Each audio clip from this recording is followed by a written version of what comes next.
Thank you for arguing. Thank you for arguing. It is early in the morning and my 17-year-old son eats breakfast, giving me a narrow window to use our sole bathroom. I wrap a towel around my waist and approach the sink, avoiding the grim sight in the mirror. As a writer, I don't have to shave every day. Marketers despairingly call a consumer like me a low self-monitor. I do have my standards, though, and hygiene is one. I grab toothbrush and toothpaste. The tube is empty. The nearest replacement sits on a shelf in our freezing basement, and I'm not dressed for the part. George, I yell, who used all the toothpaste?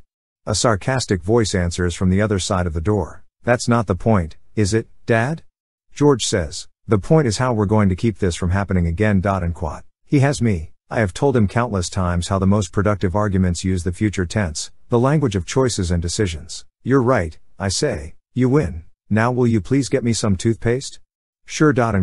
George retrieves a tube, happy that he beat his father at an argument. Or did he? Who got what he wanted? In reality, by conceding his point, I persuaded him. If I had simply said, don't be a jerk and get me some toothpaste, George might have stood there arguing. Instead I made him feel triumphant. Triumph made him benevolent, and it got me exactly what I wanted. I achieved the pinnacle of persuasion, not just an agreement, but one that gets an audience, a teenage one at that, to do my bidding. No, George, I win. The Matrix, only cooler. What kind of father manipulates his own son? Oh, let's not call it manipulation. Call it instruction. Any parent should consider rhetoric, the art of argument, one of the essential R's. Rhetoric is the art of influence, friendship, and eloquence, of ready wit and irrefutable logic. And it harnesses the most powerful of social forces, argument. Whether you sense it or not, argument surrounds you. It plays with your emotions, changes your attitude, talks you into a decision, and goads you to buy things. Argument lies behind political labeling, advertising, jargon, voices, gestures, and guilt trips. It forms a real-life matrix, the supreme software that drives our social lives. And rhetoric serves as argument's decoder. By teaching the tricks we use to persuade one another, the art of persuasion reveals the matrix in all its manipulative glory. The ancients considered rhetoric the essential skill of leadership knowledge, so important that they placed it at the center of higher education. It taught them how to speak and write persuasively, produce something to say on every occasion, and make people like them when they spoke. After the ancient Greeks invented it, rhetoric helped create the world's first democracies. It trained Roman orators such as Julius Caesar and Marcus Tullius Cicero and gave the Bible its finest language. It even inspired William Shakespeare. Every one of America's founders studied rhetoric, and they used its principles in writing the Constitution. Rhetoric faded in academia during the 1800s, when social scientists dismissed the notion that an individual could stand up to the inexorable forces of history. Who wants to teach leadership when academia doesn't believe in leaders? At the same time, English lit replaced the classics, and ancient thought fell out of vogue. Nonetheless, a few remarkable people continued to study the art. Daniel Webster picked up rhetoric at Dartmouth by joining a debating society, the United Fraternity, which had an impressive classical library and held weekly debates. Years later, the club changed its name to Alpha Delta and partied its way to immortality by inspiring the movie Animal House. To the brothers' credit, they didn't forget their classical heritage entirely, hence the toga party. Scattered colleges and universities still teach rhetoric. In fact, the art is rapidly gaining popularity among undergraduates, but outside academia we forgot it almost entirely. What a thing to lose. Imagine stumbling upon Newton's law of gravity and meeting face to face with the forces that drive the universe. Or imagine coming across Freud for the first time and suddenly becoming aware of the unconscious, where your id, ego, and superego conduct their silent arguments. I wrote this book for that reason, to lead you through this ill-known world of argument and welcome you to the persuasive elect. Along the way you'll enhance your image with Aristotle's 3 traits of credible leadership: virtue, disinterest, and practical wisdom. You'll find yourself using logic as a convincing tool, smacking down fallacies and building airtight assertions. Aristotle's principles will also help you decide which medium, text, phone, skywriting, works best for each message. You will discover a simple strategy to get an argument unstuck when it bogs down in accusation and anger. And that's just the beginning. The pages to come contain more than 100 argument tools borrowed from ancient texts and adapted to modern situations, along with suggestions for trying the techniques at home, school, or work, or in your community. You will see when logic works best, and when you should lean on an emotional strategy. You'll acquire mind-molding figures of speech and ready-made tactics, including Aristotle's irresistible enthymeme, a neat bundle of logic that I find easier to use than pronounce. You'll see how to actually benefit from your own screw-ups. And you'll discover the most compelling tools of all in your audience's own self-identity. By the end of the book you will have mastered the rhetorical tricks for making an audience eager to listen. People still love a well-delivered talk. The top professional speakers charge more per person than a Bruce Springsteen concert. I devote a whole chapter to Cicero's elegant 5-step method for constructing a speech invention, arrangement, style, memory, and delivery, a system that has served the greatest orators for the past 2,000 years. Great argument does not always mean elaborate speech, though. The most effective rhetoric disguises its art. And so I'll reveal a rhetorical device for implanting opinions in people's heads through sheer sleight of tongue. Besides all these practical tools, rhetoric offers a grander, metaphysical payoff. It jolts you into a fresh new perspective on the human condition. After it awakens you to the argument all around, the world will never seem the same. I myself am living proof. My perfectly rhetorical day. To see just how pervasive argument is, I recently attempted a whole day without persuasion, free of advertising, politics, family squabbles, or any psychological manipulation whatsoever. No one would persuade me, and I would avoid persuading them. Heck, I wouldn't even let myself persuade myself. Nobody, not even I, would tell me what to do. If anyone could consider himself qualified for the experiment, a confirmed hermit like me could. I work for myself, indeed, having dropped out of a career in journalism and publishing. I work by myself, in a cabin a considerable distance from my house. I live in a tiny village in northern New England, a region that boasts the most persuasion-resistant humans on the planet. Advertisers have nightmares about people like me. No TV, no smartphone, dial-up internet. I'm commercial-free, a walking NPR, my own individual, persuasion-immune man.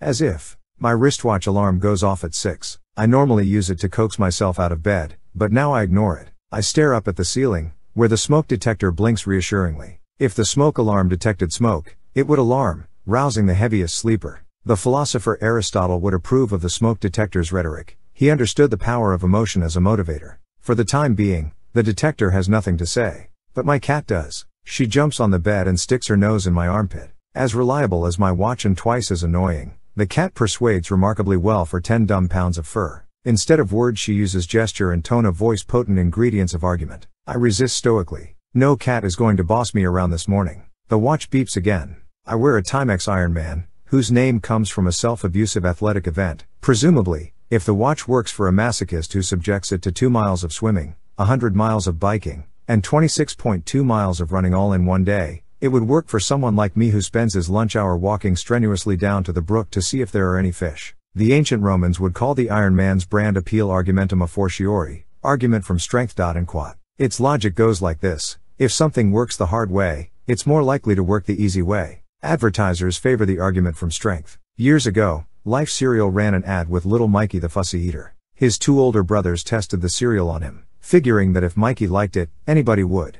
And he liked it. An argumentum a fortiori cereal ad. My Iron Man watch's own argument from strength does not affect me, however. I bought it because it was practical. Remember, I'm advertising immune. But its beeping is driving me crazy. Here I'm not even up yet and I already contemplate emotional appeals from a cat and a smoke detector along with a wristwatch argument from strength. Wrenching myself out of bed, I say to the mirror what I tell it every morning: don't take any crap from anyone. And quod. The cat bites me on the heel. I grab my towel and go fix its breakfast. 5 minutes later I'm out of toothpaste and arguing with my son. Not a good start to my experiment, but I'll chalk it up to what scientists euphemistically call an artifact, translation, boneheaded mistake, and move on. I make coffee, grab a pen, and begin writing ostentatiously in a notebook. This does little good in the literary sense. I can barely read my own scribble before coffee, but it produces wonderful rhetorical results. When my wife sees me writing, she often brings me breakfast. Did I just violate my own experiment? Shielding the notebook from view, I write a grocery list. There, that counts as writing. Dorothy returned to full-time work after I quit my job. The deal was that I would take over the cooking, but she loves to see her husband as the inspired author and herself as the able enabler. My wife is a babe, and many babes go for inspired authors. Of course, she might be persuading me. By acting as the kind of babe who goes for inspired authors, she turns me on. Desire underlies the most insidious, and enjoyable, forms of argument. We live in a tangled, dark world of persuasion. A used car salesman once seduced me out of 15 grand. My family and I had just moved to Connecticut, and I needed cheap transportation. It had been a tough move. I was out of sorts. The man at the car lot had me pegged before I said a word. He pointed to a humble-looking Ford Taurus sedan, suggested a test drive, and as soon as I buckled in he said, "Want to see P.T. Barnum's grave?"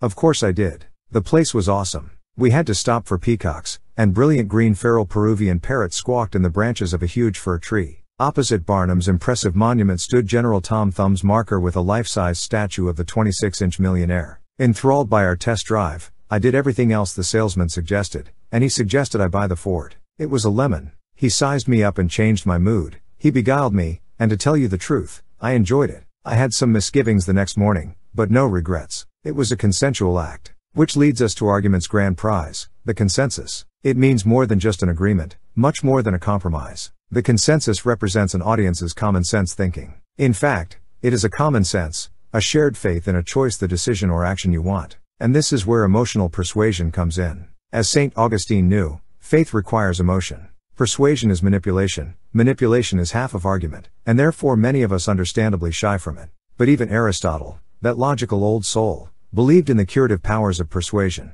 Logic alone will rarely get people to do anything. They have to desire the act. You may not like persuasion's manipulative aspects. Still, it beats fighting, which is what we usually mistake for argument. Birds do it. Meanwhile, my experiment gets more dubious by the moment. I'm leaving the bathroom when Dorothy puts a plate of eggs on the table, shrugs into her suit jacket, and kisses me goodbye. Don't forget, I'll be home late, I'm having heavy hors d'oeuvres at the reception tonight, she says, and leaves for her fundraising job at a law school. Fundraising and law. Could it get more rhetorical? I turn to George. So, want to have dinner with me or on campus tonight? George attends a boarding school as a day student. He hates the food there. I don't know, he says. I'll call you from school. I want to work late and don't feel like cooking, but I'm loath to have George think my work takes priority over him. Okay, I say, adding with as much enthusiasm as I can fake. We'll have stew. Ugh, says George, right on cue. He hates my stew even more than school food. The odds of my cooking tonight have just gone way down. Oops, as that fine rhetorician Britney Spears put it, I did it again. And so goes my day. In my cabin office, I email editors with flattering explanations for missing their deadlines. I'm just trying to live up to their high standards. I put off calling Sears to complain about a $147 bill for replacing a screw in our oven. When I do call eventually, I'll take my time explaining the situation. Giving me a break on the bill will cost less than dealing with me any further. At noon, I grab some lunch and head outside for a walk. A small pile of fox scat lies atop a large granite rock. Mine, the fox says with the scat. This spot belongs to me. Territorial creatures, such as foxes and suburbanites, use complicated signals to mark off terrain and discourage intruders. Musk, fences, scat, marriage licenses, footprints, alarm systems. Argument is in our nature, literally. A mockingbird sings a pretty little tune that warns rivals off its turf.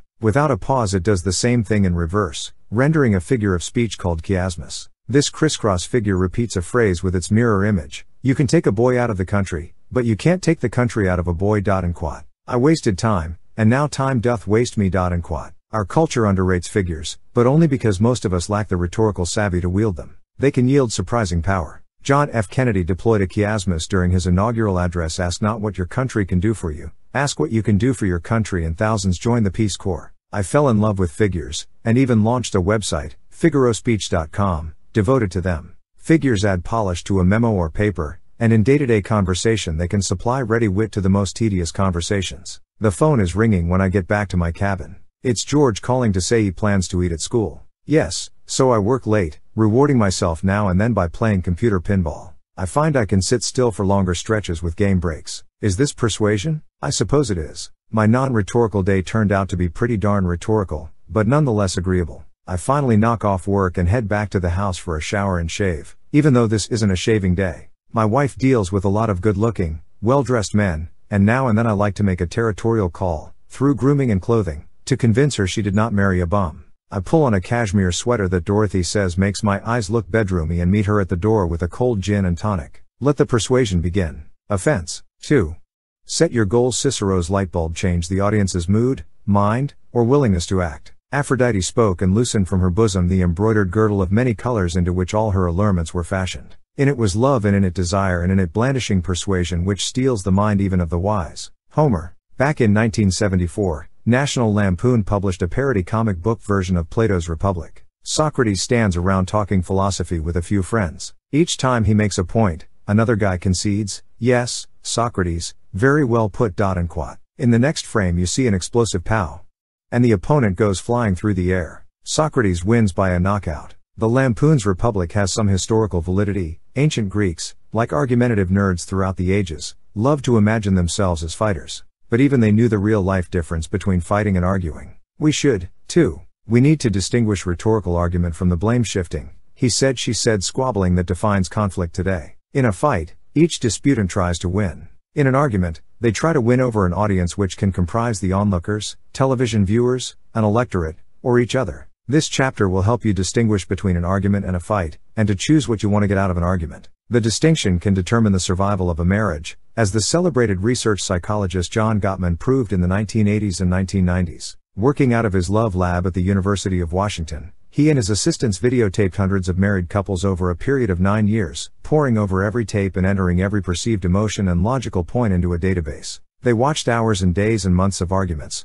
of couples glaring at each other and revealing embarrassing things in front of the camera. It was like a bad reality show. When Gottman announced his findings in 1994, though, rhetoricians around the country tried not to look smug, because the data confirmed what rhetoric has claimed for several millennia. Gottman found that couples who stayed married over those 9 years argued about as much as those who ended up in divorce. However, the successful couples went about their arguments in a different way, and with a different purpose. Rhetoricians would say they instinctively followed the basic tenets of argument. When some of the videotapes appeared on network television, they showed some decidedly uncomfortable moments, even among the happy couples. One successfully married husband admitted he was pathologically lazy, and his wife cheerfully agreed. Nonetheless, the couples who stayed married seemed to use their disputes to solve problems and work out differences. They showed faith in the outcome. The doomed couples, on the other hand, used their sessions to attack each other. Argument was a problem for them, not a means to a solution. The happy ones argued. The unhappy ones fought. Much of the time, I'm guessing that the happy ones also enticed. While our culture tends to admire straight shooters, the ones who follow their gut regardless of what anyone thinks, those people rarely get their way in the end.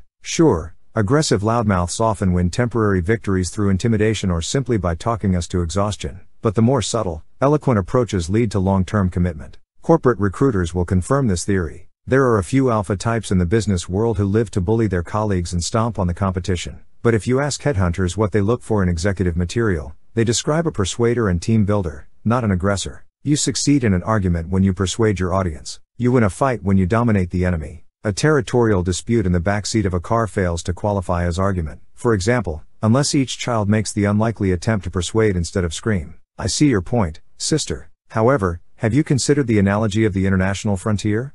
At the age of 2, my son, George, became a devotee of what rhetoricians call argument by the stick. When words failed him, he used his fists. After every fight I would ask him, "Did you get the other kid to agree with you?"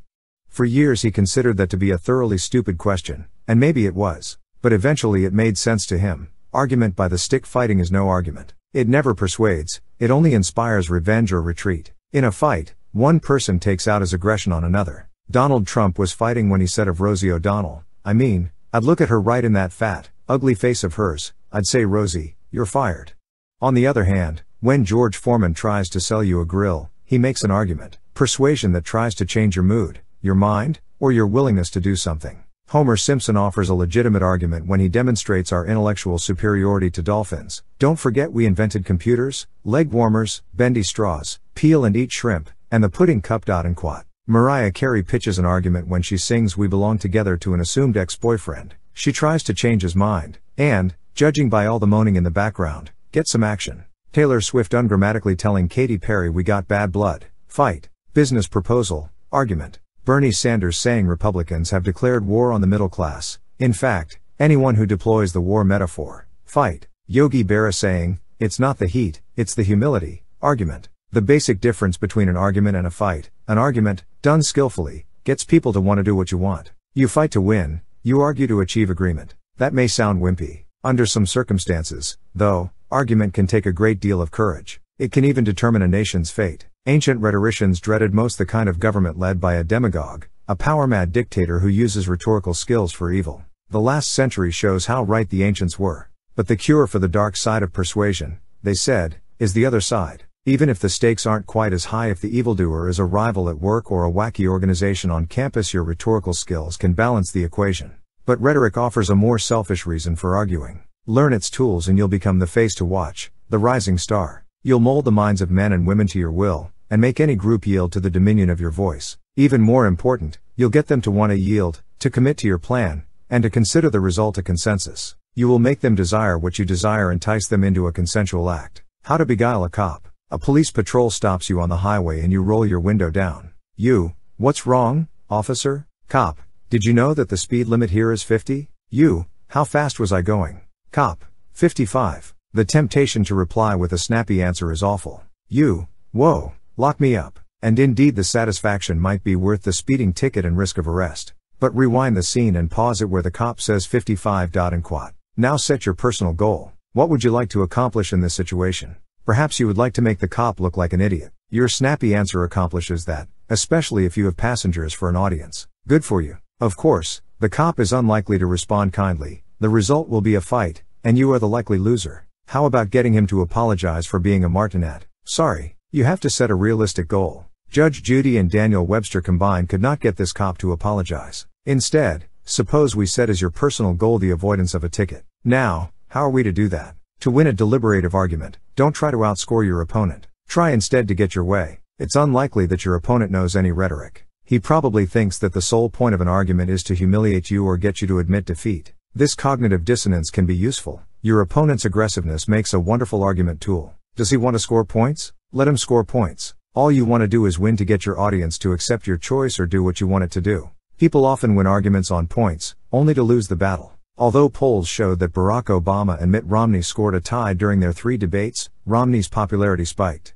The audience liked Obama's logic, but they liked Romney better temporarily. Even if your argument includes only you and another person, with no one else looking on, you still have an audience, the other person. In that case, there are 2 ways to come out on top. Either by winning the argument getting your opponent to admit defeat or by losing it. Let's try both strategies on your cop. 1. Win the argument with a bomb-proof excuse. You, my wife's in labor. I need to get her to the hospital stat. Cop, you're driving alone, sir. You, oh my God, I forgot my wife. Chances are, this kind of cop won't care if your wife is having triplets all over the living room floor. But if the excuse works, you win. 2. Play the good citizen you assume the cop wants you to be. Concede his point. You, I'm sure you're right, officer. I should have been watching my speedometer more. Good. You just let the cop win on points. Now get him to let you off easy. You, I must have been watching the road too closely. Can you suggest a way for me to follow my speedometer without getting distracted? This approach appeals to the cop's expertise. It might work, as long as you keep any sarcasm out of your voice. But assume that the appeal needs a little more sweetening. Cop, you can start by driving under the speed limit. Then you won't have to watch your speedometer so much. You, well, that's true, I could. I've been tailgated a lot when I do that, but that's their problem, isn't it? Cop, right. You worry about your own driving. You, I will. This has helped a lot, thanks. Now, what do you think is most likely to happen? I can tell you what won't happen. The cop won't order you out of the car. He won't tell you to stand spread-eagled against it while he pats you down. Even yell at you. You took the anger out of the argument, which these days is no mean accomplishment. And if he actually does let you off with a warning, congratulations. You win. The cop may not recognize it, but you have just notched the best kind of win. He leaves happy, and so do you. The easiest way to exploit your opponent's desire to score points is to let him concede a point that will not damage your case irreparably. When your kid says, "You never let me have any fun," you say, "I suppose I don't ''T' and quat." When a coworker says, "That'll never work," you say, maybe not and quat. Then use that point to change her mood or her mind. In other words, one way to get people to agree with you is to agree with them tactically. That is, agreeing up front does not mean giving up the argument. Instead, use your opponent's point to get what you want. Practice rhetorical jujitsu by using your opponent's own moves to throw him off balance. Does upfront agreeing seem to lack in stand up for your selfishness? Yes, I suppose it does. But wimps like us shall inherit the rhetorical earth. While the rest of the world fights, we'll argue. And argument gets you what you want more than fighting does. The rhetoric diet changing the mood is the easiest goal, and usually the one you work on first. St. Augustine, a one-time rhetoric professor and one of the fathers of the Christian Church, gave famously boffo sermons. The secret, he said, was not to be content merely with seizing the audience's sympathetic attention. He was never satisfied until he made them cry. Augustine could not have been invited to many parties. As one of the great sermonizers of all time, he converted pagans to Christianity through sheer emotional pyrotechnics. By changing your audience's emotion, you make them more vulnerable to your argument, put them in the mood to listen. Wringing tears from an audience is easy compared to goal number 2, making them decide what you want. Henry Kissinger used a classic persuasive method when he served as Nixon's national security advisor. He would lay out 5 alternatives for the president to choose from, listing the most extreme choices first and last, and putting the one Kissinger preferred in the middle. Nixon inevitably chose the correct option, according to Kissinger. Not exactly the most subtle tactic, but I've seen it used successfully in corporate PowerPoint presentations. Usually, since most arguments take place between 2 people, most of the time you deal with just two choices, yours and your opponent's. My daughter, Dorothy Jr., makes an especially difficult adversary. Although she enjoys argument much less than her brother does, she can be equally persuasive. She launches an argument so gently you fail to realize you're in one. I once visited her in London, where she was spending a term as a college student. My first evening there, she proposed dinner at a low-price Indian restaurant. I wanted to play the generous dad and take her someplace fancier. Guess who won? Me. We could still eat Indian, but someplace more upscale. Me. We could still eat Indian, but someplace more upscale. Dorothy Jr. Sure. Me. So do you know of any? Dorothy Jr. Oh, London's full of them. Me. Aha. So do you know of any in particular? Dorothy Jr. Vaguely. Oh, yeah. Me. Any near here? Dorothy Jr. Not really. Me. So you'd rather eat at your usual place? Dorothy Jr. If you want to, sure. Me. I don't want to. And then I felt guilty about losing my patience, which, though she denies it, may have been Dorothy Jr.'s strategy all along. We ate at her usual place. She won, using my guilt as her emotional goal. Dorothy couldn't have done better if she had prepared a Ciceronian speech in advance. Cicero might even approve. The most effective rhetoric disguises itself, he said. Dorothy knew this instinctively. She has a biting tongue but knows how to restrain it to win an argument. Still, Dorothy had it relatively easy. We were going to dinner one way or another. All she had to do was pull me toward her choice. Goal number 3, in which you get an audience to do something or to stop doing it, is the most difficult. It requires a different, more personal level of emotion, one of desire. Suppose I didn't want to go to dinner at all. Dorothy would have had a lot more arguing to do to get me out the door. That's like getting a horse to drink, to use an old expression. You can give the horse salt to stimulate its desire for water, arousing its emotions, if you will, and you can persuade it to follow you to a stream, the choice part, but getting it to commit to drinking poses the toughest rhetorical problem. Up until recently, get out the vote campaigns for young people have been notoriously bad at this. The kids flocked to rock concerts and grabbed the free t-shirts. They got all charged up and maybe even registered as Democrats or Republicans, a triumph of persuasion, as far as emotions and choice were concerned. But until such tribal media as Facebook and Snapchat entered the picture, showing up at the polls on election day was something else altogether. Youth turned stubborn at the getting to drink part. I meant that metaphorically. Besides using desire to motivate an audience, you need to convince it that an action is no big deal, that whatever you want them to do won't make them sweat. A few years ago, when I was an editorial director at the Rodale Publishing Company, I heard that some people in another division were working on a diet book. God, I thought, another diet, as if there weren't enough already. Plus, the title they planned for the book made no sense to me. It referred to a particular neighborhood in a major city, a place most Americans probably had never heard of. The author, a cardiologist, happened to live there. But who would buy a book called The South Beach Diet? So I'm a lousy prognosticator of bestsellers. In retrospect, however, I can explain why the title was not such a bad idea after all. South Beach conjures an image of people you in bathing attire. It says vacation, one of the chief reasons people go on a diet. The Rodale editors stimulated an emotion by making readers picture a desirable and highly personal goal. You, in a bathing suit, looking great. So much for the desire part. The book's subtitle employs the no big deal tactic, the delicious, doctor-designed, foolproof plan for fast and healthy weight loss. No suffering, perfectly safe, instant results. They hit all the buttons except for so you can eat like a glutton and get hit on by lifeguards. People took action in droves. The book has sold in the millions. The tools this chapter gave you basic devices to determine the outcome of an argument. Set your personal goal. Set your goals for your audience. Do you want to change their mood, their mind, or their willingness to carry out what you want? 3.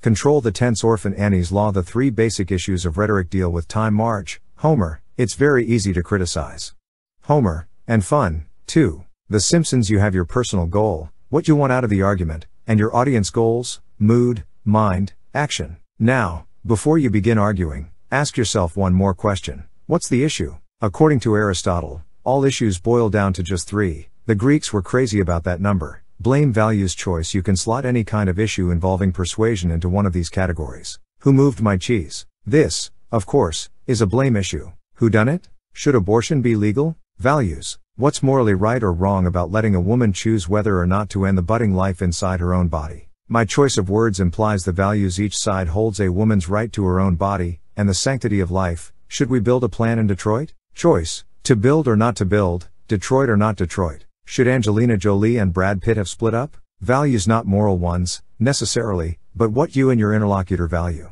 Were they just too hot to separate? Did OJ do it? Blame. Shall we dance? Choice. To dance or not to dance. Why should you care which question slots into which core issue? It matters because you will never meet your goals if you argue around the wrong core issue. Watch a couple in their living room, reading books and listening to music. She, can you turn that down a little? He, you're the one who set the volume last. She, oh, really? Then who was it blasting Free Bird all over the place this afternoon? He, so that's what this is about. You hate my music. What does she want out of this argument? Quiet. It's a choice issue. She wants him to choose to turn the music down.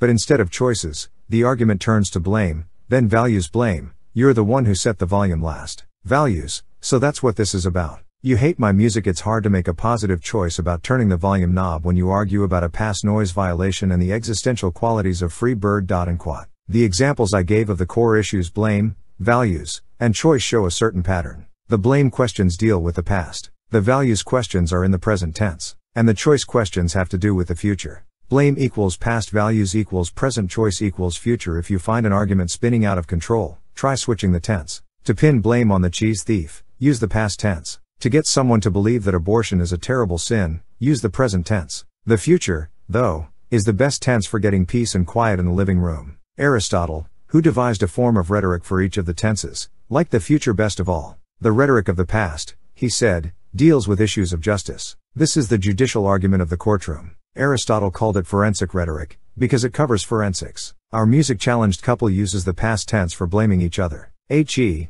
you're the one who set the volume last. She, then who was it blasting Free Bird? If you want to try someone on charges of volume abuse, not to mention bad taste, you're in the right tense. Forensic argument helps us determine who done it, not who's doing it or who will do it. Watch Law and Order or CSI and you'll notice that most of the dialogue is in the past tense. It works great for lawyers and cops, but a loving couple should be wary of the tense. The purpose of forensic rhetoric is to determine guilt and mete out punishment. Couples who get in the habit of punishing each other suffer the same fate as the doomed marriages in Dr. Gottman's Love Lab. How about the present tense? Is that any better? It can be. The rhetoric of the present handles praise and condemnation, separating the good from the bad, distinguishing groups from other groups and individuals from each other. Aristotle reserved the present for describing people who meet a community's ideals or fail to live up to them. It is the communal language of commencement addresses, funeral orations, and sermons. It celebrates heroes or condemns a common enemy. It gives people a sort of tribal identity. We're great, terrorists are cowards. When a leader has trouble confronting the future, you hear similar tribal talk. Aristotle's term for this kind of language is demonstrative rhetoric, because ancient orders used it to demonstrate their fanciest techniques. Our argumentative couple uses it to divide each other. So that's what this is about. You hate my music. You might say that the man bears sole blame for switching tenses from past to present. But let's not get all forensic on each other, okay? The man may be right, after all. Perhaps the argument has to do with the guy's thing for Leonard Skinner and not the volume knob. In any case, their dialogue has suddenly turned tribal. I like my music, you hate it. If the man happened to be a politician, he would find it hard to resist adding, and that's just wrong.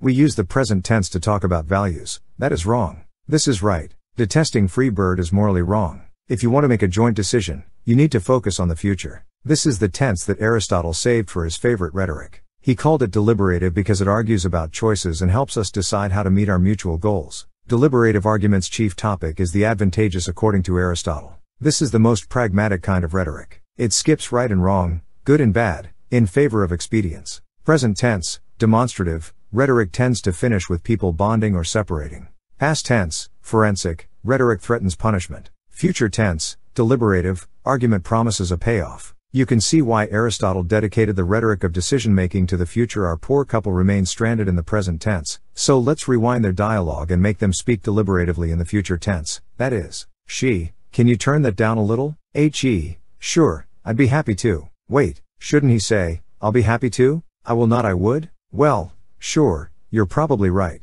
He could. But by using the conditional mood would instead of will, he leaves himself an opening. He, but is the music too loud? Or do you want me to play something else? She, well, now that you mention it, I'd prefer something a little less hair bandy. Ouch. He plays nice, and she insults the entire classic rock genre. That makes him feel justified in retaliating, but he does it moderately. He, something more elevatorish, you mean? That doesn't really turn me on. Want to watch a movie? By turning the argument back to choices, the man keeps it from getting too personal and possibly keeps her off balance, making her a bit more vulnerable to persuasion. She, what do you have in mind? He, we haven't seen that Avengers movie in ages. She, Avengers? I hate that movie. As he well knows. This is a little off topic, But I can't resist giving you another rhetorical trick. Propose an extreme choice first. It will make the one you want sound more reasonable. I used the technique myself in getting my wife to agree to name our son after my Uncle George. I proposed lots of alternatives. My personal favorite was Herman Melville Heinrichs until she finally said, "You know,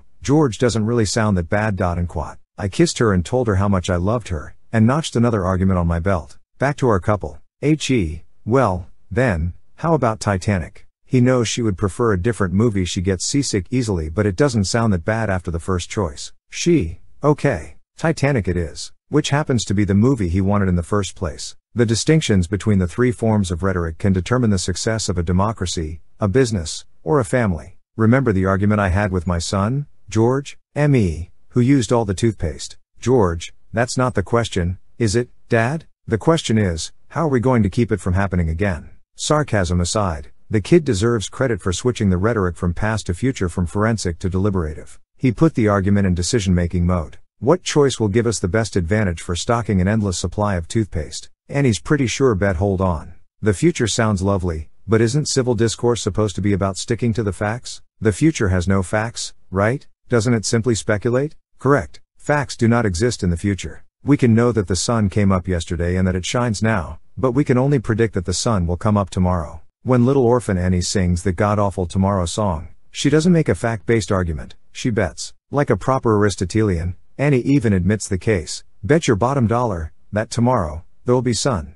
Annie concedes that the sunrise has not yet become a fact. Call it orphan Annie's law. The sun only may come up tomorrow. A successful argument, like anything about the future, cannot stick to the facts. Deliberative argument can use facts, but it must not limit itself to them. While you and I can disagree about the capital of Burkina Faso, we're not arguing deliberatively, we simply dispute a fact. Neither of us can decide to make it Ouagadougou. We merely look it up. I just looked it up. All we have for the future is conjecture or choices, not facts. When Homer Simpson argues with his wife in the future tense of deliberative argument, facts have nothing to do with it. Marge, Homer, I don't want you driving around in a car you built yourself. Homer, you can sit there complaining, or you can knit me some seat belts. Instead of helping us to find some elusive truth, deliberative argument deliberates, weighing one choice against the other, considering the circumstances. Choices: beach or mountains this summer? Should your company replace its computers or hire a competent tech staff? Should a 10-year-old be on Snapchat? Does it make sense to go to Mars? When you argue about values, you use demonstrative rhetoric, not deliberative. If you rely on a cosmic authority, God,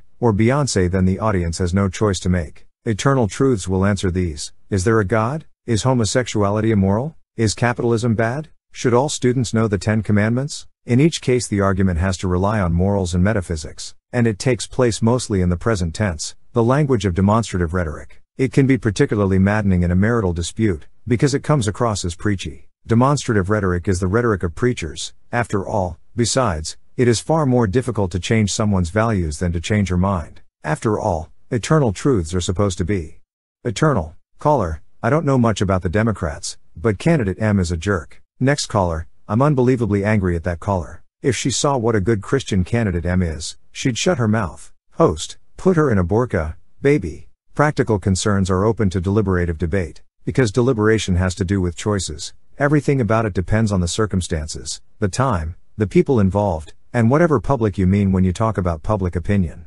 Deliberative argument relies on public opinion, not a higher power, to resolve questions. The audience's opinion will answer these. Should the state legislature raise taxes to fund decent schools? Should you raise your kids' allowance? When should your company release its newest product? If you reply, that's just wrong.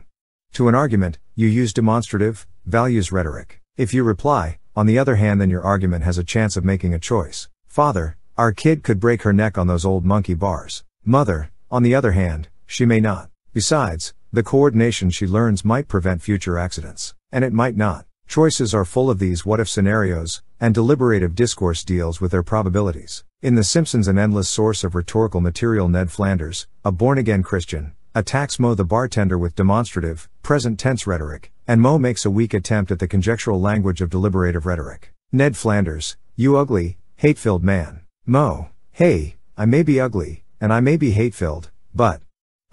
what was the last thing you said? Deliberation is the rhetoric of choice, literally. It deals with decisions, and decisions depend on particular circumstances, not eternal truths and cold facts. If life were free of contingencies, Then we could live by a few rules written in stone that would apply to all our decisions. Every baby would come with an operating manual, the same guide that worked for her older brother. Every rule of thumb would apply to every situation. The early bird would always catch the worm, everything would be cheaper by the dozen, and the world would come in two colors, black and white. But alas, it doesn't. Sometimes, under some circumstances, say, jumping out of an airplane for the first time, it's a very bad idea to look before you leap. Sometimes the enemy of your enemy makes a terrible friend. Besides, people like choices more than they like being told they don't measure up. What if I had ignored George's focus on the future and brought the argument to the present? A good son wouldn't use up all the toothpaste. Good sons show consideration. I'm guessing I would have been without toothpaste. Hearing me imply he was a bad son, George would have done his best to confirm that reputation. The past wouldn't get me toothpaste. Neither would the present. Only the future will get my teeth clean. Girl versus turkey. A husband and wife debate over whether to invest more in stocks or in bonds. Let's get aggressive with growth stocks.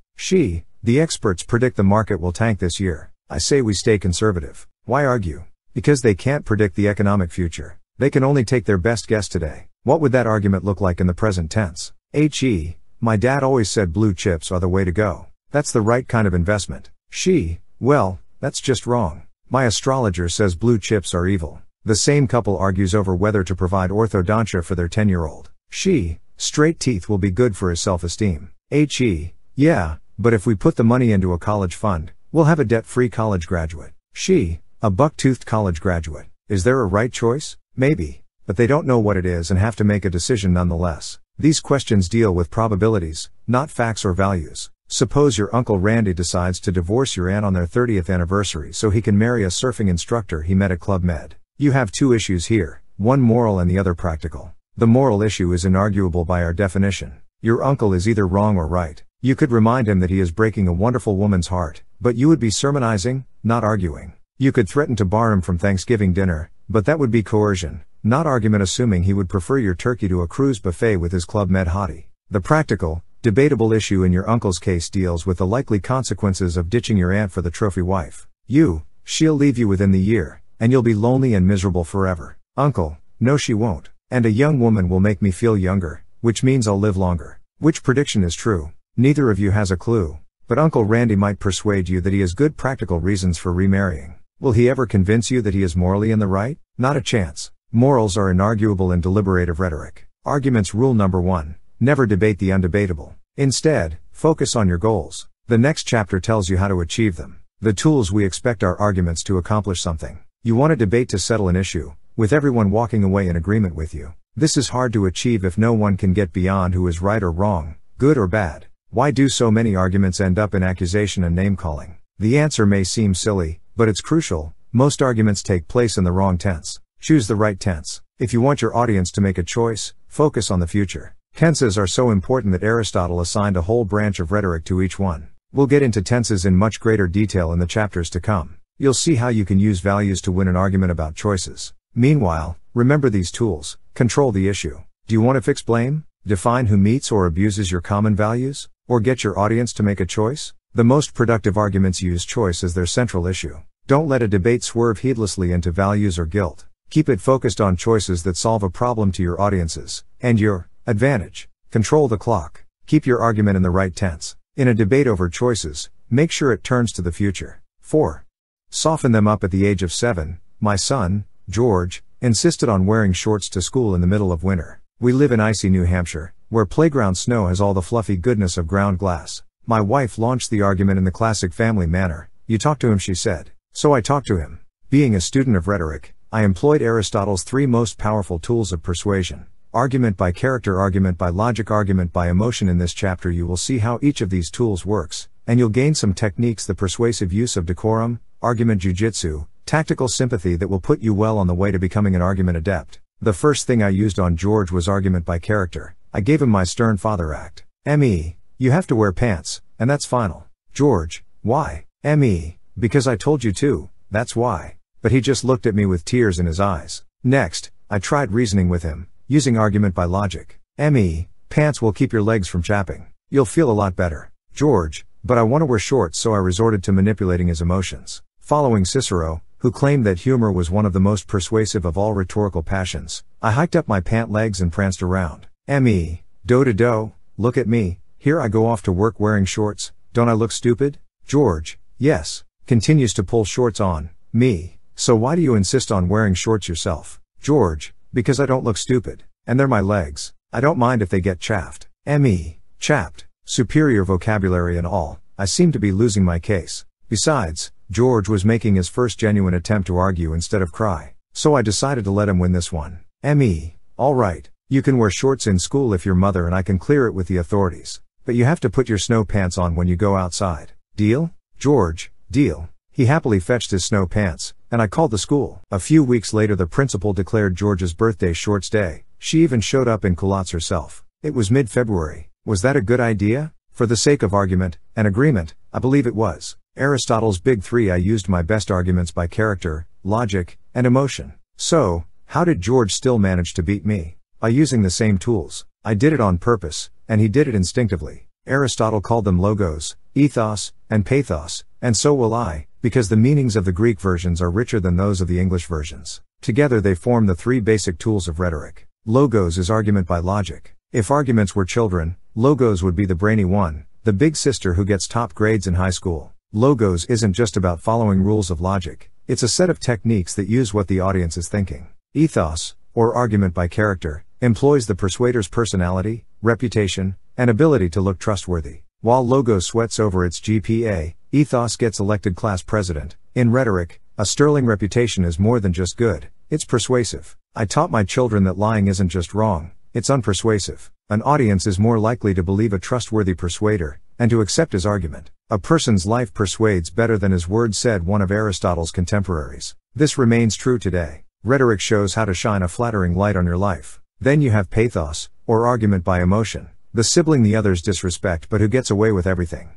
Logicians and language snobs hate pathos, but Aristotle himself, the man who invented logic, recognized its usefulness. You can persuade someone logically, but as we saw in chapter 3, getting him out of his chair to act on it takes something more combustible. Logos, ethos, and pathos appeal to the brain, gut, and heart of your audience. While our brain tries to sort the facts, our gut tells us whether we can trust the other person, and our heart makes us want to do something about it. They form the essence of effective persuasion. George instinctively used all three to counter my own arguments. His ethos put mine in check. Me, you have to wear pants because I told you to. George, they're my legs. His logos also cancelled mine out, even if his medical terminology didn't. Me, pants will make your legs feel better. George, I don't mind if they get chaffed. Finally, I found his pathos irresistible. When he was little, the kid would actually stick his lower lip out when he tried not to cry. Cicero loved this technique, not the lip part, but the appearance of struggling for self-control. It serves to amplify the mood in the room.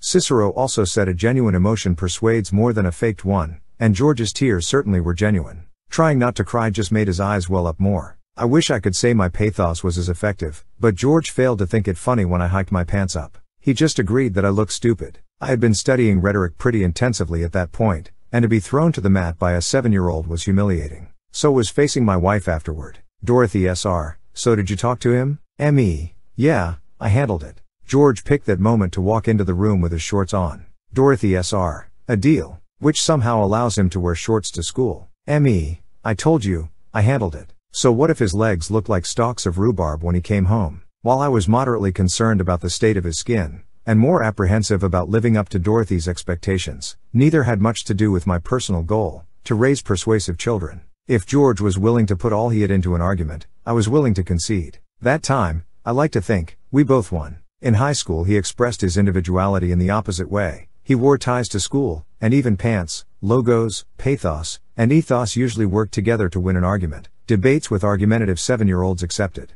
By using your opponent's logic and your audience's emotion, you can win over your audience with greater ease. You make them happy to let you control the argument. Logos, use the logic in the room. Later on, we'll get into rhetoric's more dramatic logical tactics and show how to bowl your audience over with your eloquence. First, though, let's master the most powerful logos tool of all, concession. It seems more Jedi Knight than Rambo, involving more self-mastery than brute force, but it lies closer to the power center of logos than rhetoric's more grandiloquent methods. Even the most aggressive maneuvers allow room for the opponent's ideas and the audience's preconceptions. To persuade people to make them desire your choice and commit to the action you want, you need all the assets in the room, and one of the best resources comes straight from your opponent's mouth. In the comic strip Calvin and Hobbes, Calvin concedes effectively when his dad tries to teach him to ride a bike. Dad, Look, Calvin. You've got to relax a little. Your balance will be better if you're loose. Calvin, I can't help it. Imminent death makes me tense. I admit it. Clever boy. Perched atop a homicidal bike, he still manages to gain control of the argument. By agreeing that he's tense, he shifts the issue from nerves to peril, where he has a better argument. Salespeople love to use concession to sell you stuff. I once had a boss who came from a sales background. He proved that old habits die hard. The guy never disagreed with me, yet half the time he got me to do the opposite of what I proposed. Our research shows that readers love beautiful covers without a lot of type. Boss, beautiful covers. Sure. I know that clean covers violate the usual rules for selling magazines on the newsstand, but we should test dual covers. Half of them will be crammed with the usual headlines, and half of them with a big, bold image, very little type. Boss, clean covers. Great idea. How'll that affect your budget? It'll cost a lot. I'm gambling on selling more magazines. Boss, so you haven't budgeted for it? No. But I tell you, boss, I'm pretty confident about this. Boss, sure, I know you are. Well, it's a great idea. Let's circle back to it at budget time. But that's 9 months from boss, so what else is on your agenda? My covers never got tested. If a circle in hell is reserved for this kind of salesman, it's a pretty darn pleasant one. And despite myself, I never stopped liking the guy. Arguments with him never felt like arguments. I would leave his office in a good mood after losing every point, and he was the one who did all the conceding. You'll find much the same technique if you take a class in improv. Your teachers will almost certainly school you in the practice of yes, and ... and quat. This entails accepting what the other person says and building on it. Imagine yourself on stage with a partner. She starts. Partner, look, the penguins are taking off from our roof. So how do you respond? Sensibly? They can't be penguins. Penguins can't fly. Plus we live in Florida. Did you mean pelicans? You can just hear the brakes squealing on that little dialogue. Let's try a yes, and. Instead. Yes, and it makes me so glad we built that catapult on top of our igloo. The cool thing about this improvisational method is that it lets you nudge the conversation in a direction you want. Suppose you disagree that penguins are flying off your roof. Instead of pointing out that penguins don't fly, simply assume a catapult. Aren't we being agreeable? While your conversations probably won't take such avian flights of fancy, the same approach can work in a political argument. Politics makes an excellent test of concession, in part because the tactic is so refreshing. See if you can go through an entire discussion without overtly disagreeing with your opponent. I'm willing to give up a little privacy so the government can keep me safe. Safety's important. Not that they're going to tap my phone. No, you'd never rock the boat. Of course, I'll speak up if I disagree with what's going on.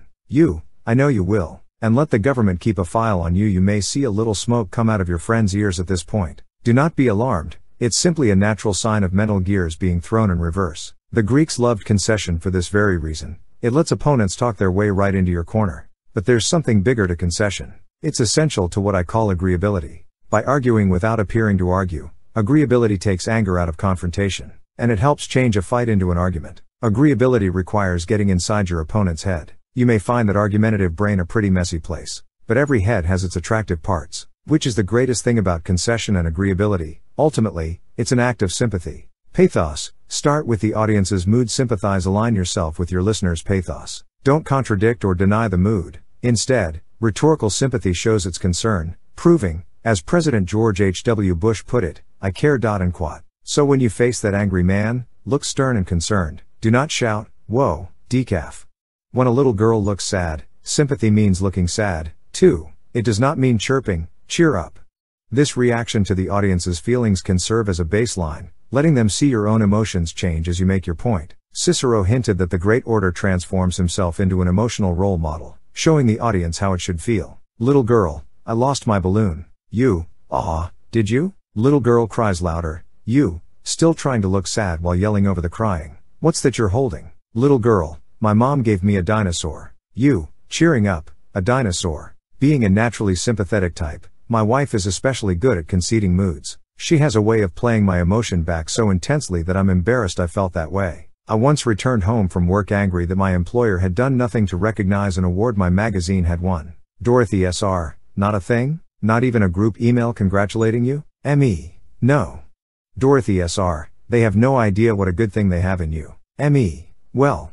Dorothy S.R., an email wouldn't be enough. They should give you a bonus. M.E. It wasn't that big an award. She agreed with me so much that I found myself siding with my lousy employer. I believe her sympathy was genuine, but its effect was the same as if she had applied all her rhetorical skill to make me feel better. And I did feel better, if a bit sheepish. And then there's the concession side of ethos, called decorum. This is the most important jujitsu of all, which is why the whole next chapter is devoted to it. The tools thus use your frog. Isaac Walton says in The Complete Angler. Put your hook through his mouth, and out at his gills, and in so doing use him as though you loved him. And quote. That pretty much sums up this chapter, which teaches you to use your audience as though you loved it. All of these tools require understanding your opponent and sympathizing with your audience. Logos. Argument by logic. The first logical tactic we covered was concession, using the opponent's argument to your own advantage. Pathos. Argument by emotion. The most important pathetic tactic is sympathy, registering concern for your audience's emotions and then changing the mood to suit your argument. Ethos.